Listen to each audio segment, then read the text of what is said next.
Welcome to Bug Banter with the Xerces Society, where we explore the world of invertebrates and discover how to help these extraordinary animals. If you want to support our work, go to xerces.org/give. Hi, I'm Matthew Shepard in Portland, Oregon. And I'm Rachel Dunham in Missoula, Montana. For many of us, if we were asked to describe a place that is good for bees, I suspect that we talk about somewhere that's open, sunny, and full of flowers. A garden, a meadow, prairie, or a hedgerow, maybe. The chances are that forests wouldn't be high on that list. However, forests do provide important resources for bees. Joining us today to talk about this is Cass Urban-Mead. Cass works for the Xerces Society as a pollinator conservation specialist and NRCS partner biologist based in Philadelphia. From there, she collaborates with communities in the Mid-Atlantic and Northeast regions to plan, design, install, and manage habitat for pollinators and other beneficial insects. She also climbed a lot of trees to study bees while completing her PhD at Cornell. Welcome, Cass. Thank you so much, Matthew and Rachel. It's such a pleasure to be here. We're happy to have you here. So your background includes a lot of interesting research looking at bees and forest habitat. Can you tell us about this research? Sure. Wow, it's such an honor to be here. Thanks, guys. Yeah, and I totally agree, right? Bees are all over open areas and meadows and gardens and all these incredible resources that we provide through, Xerces programs and all these incredible collaborators all the time. And so just want to say right off the bat, before going into the woods that meadows and gardens and hedgerows are amazing for bees. And that's where I first fell in love with bees, was working in meadows. And actually during my master's degree, I was doing some research in meadows, in forested matrices at a field station for foresters. And I kept going out all day. They'd go out really early and get covered in mosquitoes. And I'd go like, okay, 10 o'clock, time to start going sampling in my meadows, and come back at dinner and talk to them about the woods. And started thinking a lot more about the forest because I had been so interested in bees from an agricultural perspective, and then was really interested in old field meadows. I was working, in New England and New York primarily, and started to think, I wonder if there's more to the story in the forest, which I hadn't really been thinking about the rest earlier in my life. And so when I started my PhD, that was converging with a lot of newer research on what pollen bees were carrying in agricultural systems. And so looking at all this work in early spring orchards and other crops, people started finding really cool positive correlations between pollinator communities and nearby forest habitats, or sampling in crop systems and finding like interesting ratios of tree pollens and other resources that had come from forests while those pollinators were in ag systems. And so I think having been near the forest during some earlier formative stages of my life, and some people who think really critically about forest health and forest ecology, and then at the same time looking at agricultural systems at these little glimpses of evidence that maybe bees visiting our crops also cared about the forest as part of their life, I was like, how can we put those things together? So that's what inspired me, and then other people kind of at the same time all started looking at, maybe there's more going on in the forest than we thought. So to kind of tackle that question in my particular research, I had actually had the incredible opportunity to take a tree climbing class at the beginning of my PhD work at Cornell. And honestly, that was fun. That was like, I love forests, I love trees. What an amazing opportunity to take a PE class to balance out all this intense research. And then I was up there in those trees, and it was fall at the time. And I was like, a lot of these trees are going to bloom in the spring. And I've been thinking a lot about all that tree pollen that some earlier researchers had found carried by bees visiting apple orchards. I wonder if I could get out here in the trees in the early spring and see if those bees are in the woods before the orchards. And so my advisors were like, well, that's a little silly and a little hectic, but if it all falls apart, you can always do a different research project in the summer. So why don't you take the spring and try it out? And it turns out that climbing trees, is a ton of logistics. It's hard to be in more than one tree at a time. I had an amazing team of undergraduates who were all Cornell tree climbers, but even so, they had classes and I had classes. And so we saw a lot of really cool things that I can tell you about up there, but then we ended up doing a totally different kind of passive sampling technique to get other data for all the other years in order to get more evidence. But we spent a lot of time climbing trees, looking at what was going on up there, particularly that spring, before setting up some more long-term trapping to get some of those bees from the canopy. Yeah, I'm going to stop there for now. So Cass, you mentioned that there were interesting things up there in the canopy when you climbed. I mean, what did you find, and what kind of sampling could you do up there? Yeah, the canopy is a really cool place. And in the spring, you're kind of waving in the branches, you see out over these small unfurling leaves, depending on the tree. Maybe there's, the little beginnings of the red maple flowers, or the catkins of a sugar maple flower, or the catkins of an oak even. Very cool. And so if you wait for a bee, you wait as the branches stop waving for a moment, and then as soon as things still, all of a sudden, sitting there in your harness, safety gear on, helmet on, net in hand, the bees start to settle on the flowers. And you can see them collecting pollen or collecting nectar, depending on the species and what that tree has to offer. And so during that first year, where we did as many trees as we could in the hecticness of spring weather, we saw large carpenter bees, we saw bumblebee queens, we saw lots of syrphid flies, some of our beloved fly pollinators, some of whom are also really great for pest control and crop systems. We love those guys.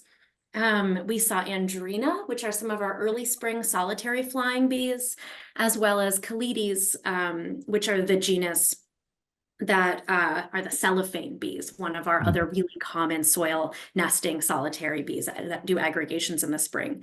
So this is really cool because a lot of these species, we also see later in the spring, some of them, like bumblebees, of course, have large colonies that are active in crops, in fields, in your gardens, in meadows later in the season.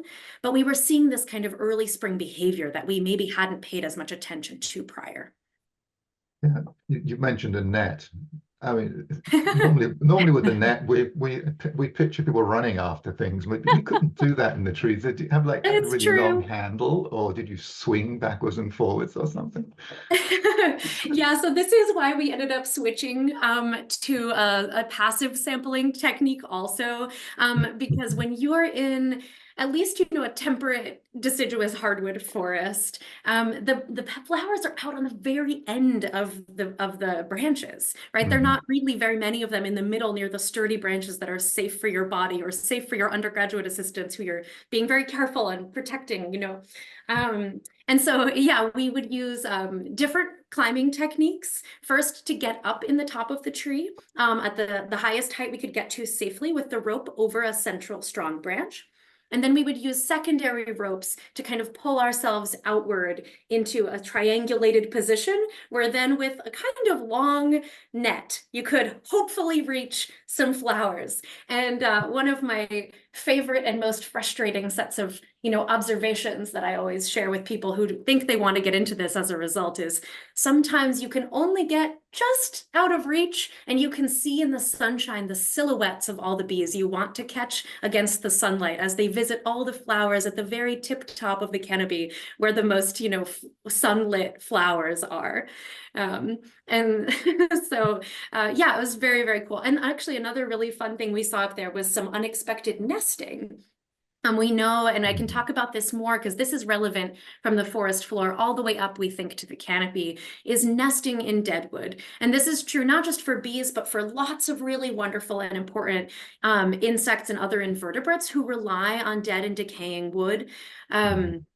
that there are shiny green bees and shiny blue bees, and a couple other species who will use abandoned beetle burrows and build their nests in those habitats. And so while up in the top of an otherwise very, very healthy oak tree, one of my absolute favorite days was there was this large dead branch. It was very safe to be up there. I was on the healthy, strong branches and could see one dead branch. And there was a whole aggregation of shiny green Agaplora pura zipping in and out of that branch. So a lot of really cool kind of spatial variation. And we know from ecological forestry recommendations that snags and dead wood and different ages of coarse woody debris are incredibly important for mammals, for birds, for salamanders, and are strongly for bats. Strongly recommended in a careful forestry plan is to keep all that dead wood for wild organisms.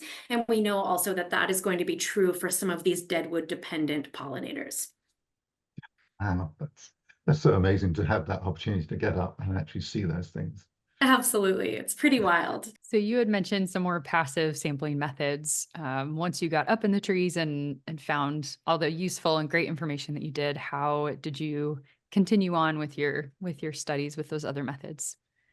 Yeah, absolutely. Thanks, Rachel. So you can only be in so many trees at once, right? And so we set up, you may have heard folks following along Xerces' work or other researchers. There's this system called bee bowls or pan traps where you use yellow, white, and blue cups and place them out, and they'll attract bees. And we actually want to be careful with overusing that unless you have a taxonomist on call and have a plan for processing the huge numbers of bees that can capture. So just that caveat in there. And there's also known biases in which taxa are attracted to this type of trapping.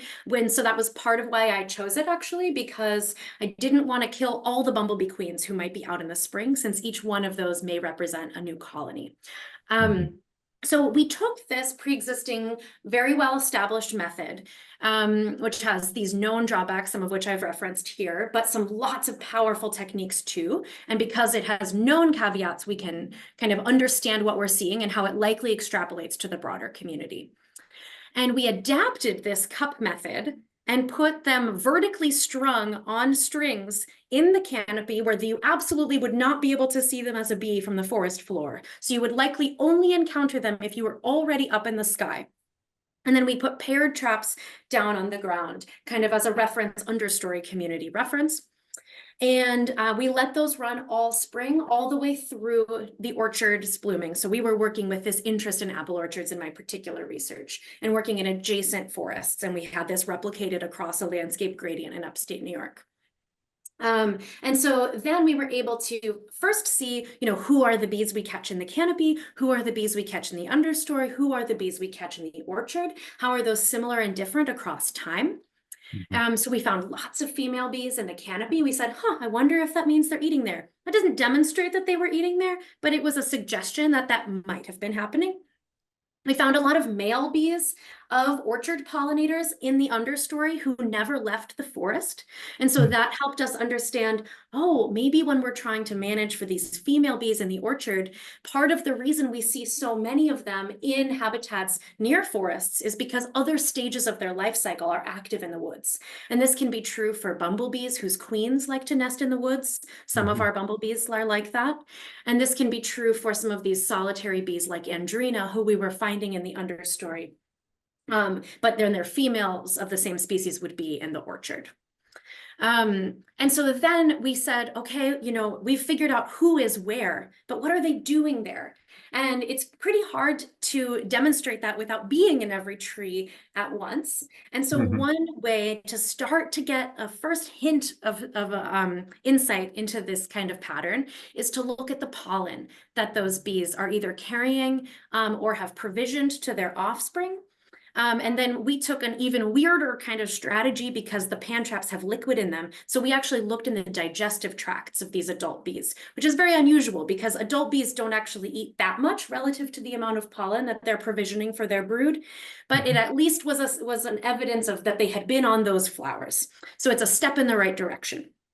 And we found that the bees that were in the canopy and the forest had eaten just huge amounts of maple and oak pollen, as well as later moving over and spilling over into the orchards and eating lots of rosaceous pollen from those crops. So we see this kind of transition over time from using lots of resources in the forest, both understory and canopy, and then as time goes on, moving over and becoming really important visitors and maybe really effective pollinators in adjacent crop systems. It's kind of a big idea.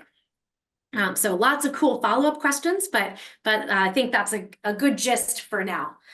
Yeah, no, wow, I'm always amazed at what people can achieve through research, and just the fact that you would figure out how to look at and measure and record some of these things, and just say, wow, I can never do something like that. It's amazing.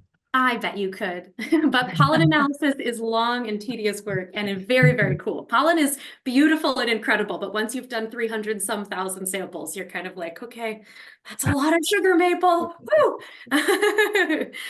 Yeah, it's really, really cool. And the team and, you know, researchers and really incredible folks working from all different angles all help bring the story together. Yeah. Actually, if I could tell another story, there's some other research who kind of at the same time were interested in forest bees. And I'm thinking of group out of Rutgers, the Winfrey Lab, was doing some really careful community level sampling to see if they could identify bees that would be forest associated.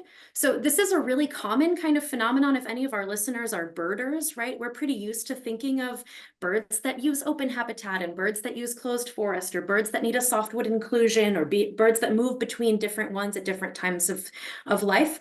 And I think basically what this group was doing, at least the way I think about it, is helping bring that level of nuance to our super diverse native bee community, where we often think of the bees, you know, on the flowers in our gardens, like you started with. Yes, absolutely. But what about their whole life cycle? And what if there's different subsets of our bees that need different percentages of landscape cover? And so then we need a mosaic of landscape in order to support all of them. And so this group at Rutgers was looking in hardwood deciduous forests, and they were able to do very careful sampling where they looked at the species of bees that increased as mature forest cover increased in the surrounding area, both over time and at the landscape level. And they found that over a third, or about a third, of the northeastern fauna that they were able to characterize was what they called completely forest associated. And another third was partially forest associated, meaning needed forest for at least part of their lives. And those bees that were fully forest associated were shown to have increased in historical records since land abandonment from colonial agriculture and forest regrowth over the past 150 years. And so whereas the open habitat associated bees did not respond to that land use change over the past 150 years. And so when we think about this historically, it makes sense because the vast majority of the Northeast and the East Coast is historically forested pre-colonially, and over evolutionary time that these bees have evolved with. Of course, these are not static forests. They're diverse forests that would have dealt with multiple weather-related disturbances, beaver dams, active indigenous management through fire and cutting and cultivation, and lots of different disturbances based on your microhabitat and region, right? That disturbance regime is different. And so you imagine being a bee kind of living multiple generations over tens and hundreds of thousands of years in this diverse, changing forested landscape. It makes sense that we have bees that use the open gaps. We have bees that use the sunny patches. We have bees that use blowdowns and what we can recreate with careful ecological forestry to allow the simulation of those historical disturbances, as well as bees that will use nearby nesting, floral, and overwintering resources in the darker, more mature habitats. You mentioned oaks and maples, that you found a lot of bees pulling pollen from them. But I was going to ask you, is there a particular type of forest that's better for bees? Are all forests created equal? Kind of seems like bees make the most of what's there. Is that true? Or would you say there are some maybe more forest types that are more helpful for bees? You know, much like you wouldn't want to pick one tree and say all of America should be this tree because it's really good for bees. Similarly, different forest types are appropriate for different soils, different slopes, different landscape contexts. And the most important thing in thinking about whether your forest, maybe you have access because you own it, maybe that's a community forest that you care about, maybe it's a nearby park, thinking about what the historical disturbance regime there was, right? Was this a landscape that was historically burned, either actively through indigenous management and or through regular fire from lightning strikes and you know, et cetera? Or was this a forest that maybe would have burned every 40 years and maybe had regular blowdowns? So no, I don't think that there is a forest that is better or worse for bees. I think the most important thing is to think about what your site conditions and historical forest type would have been, and then work with ecological foresters and climate and wildlife and future forest health oriented managers in order to think about what will maximally make that forest healthy. So that may mean a return of healthy levels of historical fire. We have lots of fire suppression, which has caused lots of threats to forest health. That can cascade through to pollinator communities by changing the canopy composition, changing the deadwood ratios, changing the spring ephemerals and other understory flower and grasses distribution, right? And there's invertebrates who rely on each layer of that vegetation and each disturbance level. So when we suppress those historical disturbances or lose those historically fire-driven relationships, we're going to lose huge suites of kind of the next layer of insect relationships. A major one in the Northeast where I work primarily has to do with our trees being almost all the same age in kind of a broad sense, because they all regrew after agriculture moved west. And similarly, we end up with less structural diversity, less age class diversity, and a different species composition than we had pre-colonially due to that homogenization through land clearing and regrowth. And then we have more pests and diseases and incredibly high pressure from astronomically high deer density and very high invasive species pressure. And so I think if you're not used to tuning in to kind of thinking of forests as these dynamic, heavily impacted systems, both through, they all had historical disturbance, whether fire or other, they all had historical indigenous management of incredibly varied and sophisticated, variation across wherever you are in the US. And then really strong stamps of legacy from major events like colonial land clearing for agriculture in the Northeast. And so then with these current pressures I've mentioned, like deer and invasive species, I think it can be really easy if you're not tuned to looking to forest health to think, well, I don't want to touch my forest. That's a place where bees are, that's a place that's my, my safe space, my beautiful, I feel that same way about forests. They're beautiful. They're spiritually important for, in lots of different ways culturally, they're an emotional cathedral and a sacred place. But actually not managing them is also a decision to manage them because they've been so heavily impacted. They're missing historical patterns that they evolved with, and they're facing enormous pressures. So in order to keep both the carbon sequestration value, the cultural value, the water filtration value, the soils value, and then the pollinator value through supporting all of these butterflies, moths, decomposers, and pollinators, including bees, who will visit all these different layers of vegetation when they're healthy, we need to be thinking about those active stressors on our forest health and working with responsible land managers who will come in and help you make a plan to restore the health of those forests. That makes sense. That was great. I appreciate the historical perspective. I think as humans, we just sort of see through our tiny historical lens of when we've existed as individuals. So thank you for explaining that. It was really, really interesting. Thank you. Yeah, I just wanted to change the pace a little bit here. Instead of such broad historical, but like drill in a little bit. You mentioned the spring ephemerals earlier, and also like some of the metallic green bees that nest in rotten wood. Yeah. It seems like there are some particular features of forests that support specialized bees, which I think we often don't realize, again, when we're thinking broad brush about bees, that there are some that are so specific. So, I mean, initially the ephemeral flowers, temporary period of bloom, are there bees that rely entirely upon those? Or is it just like one element that keeps them going all year? No, you're absolutely right. So these short periods of bloom, if you're a regular listener to this awesome podcast, then you've heard about the life cycle of a solitary bee, which is so different than our typical honeybee, right, with the colony active all year. Instead, lots of our solitary bees have these short life cycles where just one female is in charge of provisioning enough pollen for next year's babies. And she just does that over maybe 6 to 8 weeks, maybe even less. Gets as much pollen, creates as many pollen balls with eggs on them as she can, and then lets them go until next year. Those eggs develop on that pollen that she's provisioned. And so if you have a short life cycle like that, like these wonderful short flying solitary bees, you can start to, in evolutionary time, notice, I say in quotes, that there's always this same flower blooming during your flight period. And so then it gets, you're a little bee and you've got to go back and forth all day, getting up to maybe a third of your body weight in pollen to go drop off in that pollen ball for the next baby.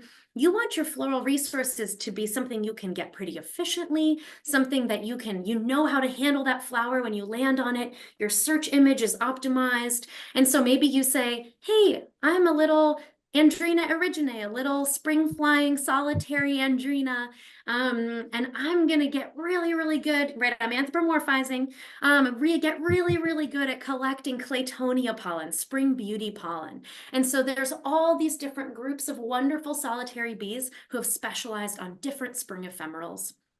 And as far as we know, they need those spring ephemerals, those specific ones, in order to provision their offspring.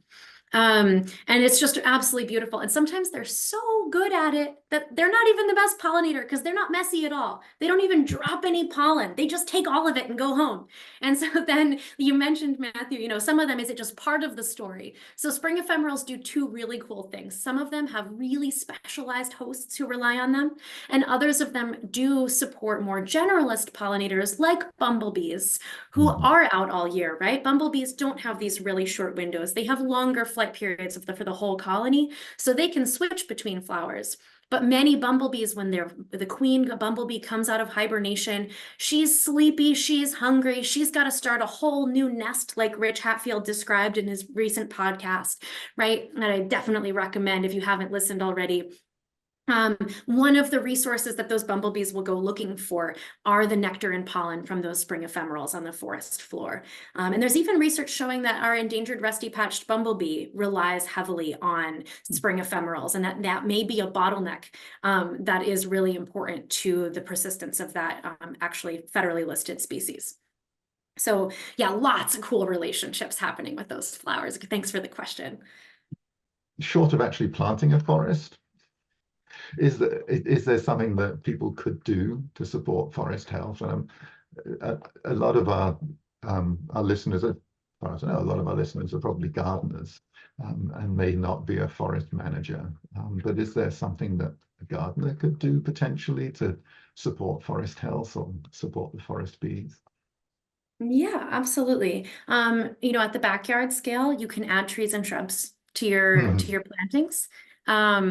Think about, the forested edges or the street trees where, I've always lived in rural places, but I live in Philadelphia right now, and I see bees on the street trees all the time, and that's really cool. And I know that those are creating that complementary resource to, all of the herbaceous wildflowers that I'm growing on my Mhm. patio and that are at the community garden down the street trees are doing a huge amount of work before all those other flowers start blooming, right? So thinking about that at any scale you're at, and I would be remiss not to mention how many butterflies and moths rely on trees and shrubs for their larval hosts, and many of them are extremely camouflaged at this stage. But if you want to see those beautiful adult butterflies on the flowers later in the season, you have to give their larvae somewhere to grow up. And so that's where trees and shrubs are incredibly important. So, at a larger scale, though, even if you're in an urban area, a suburban area, a really densely settled place, there are often forest parks, pocket parks, a riparian buffer to protect. There's often really vibrant, sometimes heated community discussions about how to manage a beloved forest park that people really care about. And I think thinking about, as you go into those areas, what the historical disturbance was, what are the historical deer levels relative to the current deer levels. There's a lot of places where that gets really heated and complicated. But I find that, often when I go out into a forest in a place where deer are over 10 to 50 times higher density than they were pre-colonially, there are no spring ephemerals and no future canopy trees, because all of them have been eaten by excessive deer browse. Deer are a native species that are wonderful. They're actually a conservation success story. They were brought back from the brink, but now we're at the total other end of the spectrum because of being out of balance. And so it's not anti-deer, but it's being out of balance. So we really need to think about the long-term violence that that's doing to these systems. By not thinking about what the right ratios are kind of to keep those. We're losing so many spring ephemerals and so many future canopy trees by worrying about that type of management. So get involved in the conversations happening near you.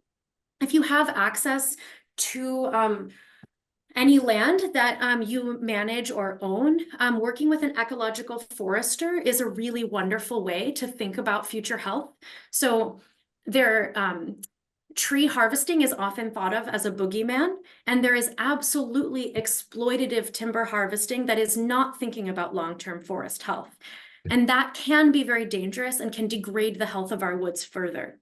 But there are many, many, many brilliant and ecologically focused forest managers who are thinking with every cut and every harvest and every policy about this historical type of disturbance and degradation of our forest health that I'm mentioning. Things like fire suppression, things like these even-aged forests that are historically don't make sense because they all regrew at the same time. So how do we restore age class diversity? How do we think about composition and competition between species, looking forward under stressful climate change conditions? And they can help you make a plan that is about long-term forest health, that is about, the age of the forest in 100 years, which trees will be in the canopy. Because without help, you may have some diseased trees or you may have invasive species, or you may have a ratio of age classes that isn't going to make sense for climate resilience, or for, resistance to pest pressure, or to having any diversity of different age classes without intervention because of those historical pressures that I mentioned. And that will absolutely affect the pollinators who are able to live in those woods. So you want to talk to your local extension, you want to talk to your local NRCS, you want to talk to your local university and say, your local forest service, your state foresters, and say, hey, do you have folks who care about this multifunctional long-term forest health? Do you have a list of foresters who care about this broader holistic vision? I want to be thinking about making sure that my forest is healthy in the long term. And that will not be, exploitative, quick buck, take out the best trees, make money kind of forestry. That's systems thinking. And there's a lot of really smart people doing that. So and that's actually a way to help all these forest-associated bees. Yeah, awesome. Thank you. Thank you, Cass. I have to give a shout out to my father-in-law. He is a forester in Pennsylvania, and he dedicated his whole life to looking at how forestry can impact wildlife and doing exactly what you just said. So yeah, lots of brilliant people out there. Oh, thanks to him. Yeah. Sorry, I just caught you say pocket park, and I've never heard that before. What is a pocket park? It just sounds really cute. I might have kind of hybridized a couple terms there, but I feel like I think of these small little forests, and then people develop little pocket parks, and then there's a lot of community forestry work, happening, thinking about agroforestry type relationships, adding in fruit trees and maybe some canopy or shade trees for good gathering places, as well as, invertebrate habitat into community spaces. They provide shade, urban cooling. So I think I just maybe put all those words together because they're all such beautiful things. And I should say food forests and agroforestry systems, depending on what scale our listeners are listening at, right? Those are all really fantastic ways to incorporate trees and shrubs into areas where, don't do it if your area wasn't historically forested. I'm not saying plant a tree if you live in the prairie, right? That's a totally different thing. But if you're in a place where trees make sense, think about how you can incorporate them into your landscape. Yeah, I was going to say that pocket park is a term that I heard used for a long time, and it may just be a regional use. I mean, certainly it was used in Britain like last century when I was living there and working in towns. But yeah, of course, pocket park is just a small park in the community. You can put it in your pocket. Yeah. No, I love it. And we talk all the time about how even just one flower in a pot on your front porch can make a difference for a bee. And I think we think about forests that they need to be huge and like a national forest. And it's like, no, you could have a pocket forest, a pocket park, and it would still have just such a great impact for pollinators and other invertebrates and mammals as well. So we're going to end here. This has been an awesome conversation. I've learned so much in the last few minutes we have here. My favorite question, what inspired you to study forests through the lens of bees? So fun talking with you all. There's just so many different ways to think about this. It's such a blast. It was absolutely getting to meet, forest ecologists. I started my journey in bees as a 4-H dairy goat kid, caring about, food systems from a totally different angle, stumbled into honeybees, stumbled into wild bees, ended up trying to study wild bees, and I happened to be at a forest station. And then all of a sudden I was like, wait a minute, this is where it's at. So, and I mean, I've always loved the woods, but I just think trees are so incredible. And I like to say every blooming tree is a temporary meadow in the sky. So maybe I'll leave it there and bring a new appreciation to those trees and shrubs in your pollinator plantings. That's such a beautiful image. Well, thank you so much, Cass, for joining us and talking about this very interesting topic. Maybe we'll have you back again. I feel like I could ask you a lot more questions. So thank you for joining us, and thank you to our listeners. It's been such a pleasure. Thank you so much. Have a wonderful day. Thank you, Cass. Bug Banter is brought to you by the Xerces Society, a donor-supported nonprofit that is working to protect insects and other invertebrates, the life that sustains us. If you're already a donor, thank you so much. If you want to support our work, go to xerces.org/donate. For information about this podcast and show notes, go to xerces.org/bugbanter.